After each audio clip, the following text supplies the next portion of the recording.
Cos இன்னைக்கு பார்க்க போகிறது ஒரு அன்பாக்சிங் வீடியோ. இன்னைக்கு அன்பாக்சிங் பண்ண போகிறதுன்னு பார்த்தீங்கன்னா ஒரு பேட் சிக்னல். இதோட ப்ரைஸ்ன்னு பார்த்தா 687 ரூபீஸ்க்கு சேல்ஸ் பண்ணுறாங்க. இது வந்து ஒரு டாய் இல்லைன்னா ஒரு ஷோ பீஸாகவும் யூஸ் பண்ணிக்க முடியும். ஆல்சோ இந்த பேட் சிக்னலோடைய பாட்டமில் பார்த்தீங்கன்னா ஒரு பட்டன் கொடுத்துருக்காங்க.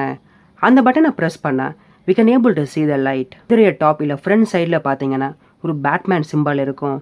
ஸோ இந்த மூவிஸில் வர மாதிரியே நம்மளால் பேட் சிக்னலை பார்க்க முடியும். ஒரு டார்க்கான பிளேஸ் இல்லைனா அவங்க ரூஃப் டாப்பில் இதை பிளேஸ் பண்ணுறப்ப இட் லுக் ரியலி நைஸ். என்னதான் இந்த ஒரு பேட் சிக்னல் பார்க்க அட்ராக்டிவாகவும் நல்லா இருந்தாலும் மூவிஸில் வர மாதிரி எக்ஸ்பெக்ட் பண்ணாதீங்க. It just and toy. Okay காஸ், இப்போ இந்த ப்ராடக்ட்டில் ஒரு சின்ன ட்ராபேக்னு பார்த்தீங்கன்னா அஃப்கோர்ஸ் த சைஸ் தான்.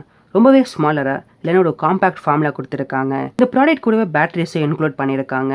ஆல்சோ இந்த ஒரு ப்ராடக்ட்டை பார்த்தீங்கன்னா நம்மளுடைய ஷோ பீஸாவை யூஸ் பண்ணிக்க முடியும். இந்த பேக்கேஜில் பார்த்தீங்கன்னா இந்த பேட் சிக்னல் கூட ஒரு ஸ்மால் புக்கை இன்க்ளூட் பண்ணியிருக்காங்க. இந்த புக்கோட டைட்டில் பார்த்தீங்கன்னா capped crusader of Gotham city. இந்த ஒரு புக்கில் பார்த்தா மொத்தமாக 48 பேஜஸ் கிட்டே இருக்குது. இந்த புக்கில் கொடுத்துருக்கிற கண்டென்ட்னு பார்த்தீங்கன்னா intro, history, bat suit, gadget, sidekick and villains.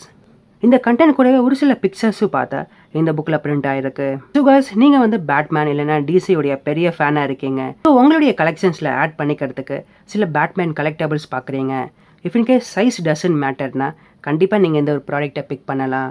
ஓவராலாக பார்த்தா இது ஒரு டீசெண்டான ப்ராடக்ட். ஃபைனலாக இந்த பாக்ஸ்னு பார்த்தீங்கன்னா ஒரு பேட் சிக்னல், ஆல்சோ ஒரு ஸ்மால் புக் கொடுத்துருக்காங்க. Caped crusader of Gotham city. Okay guys, thanks for வாட்சிங்.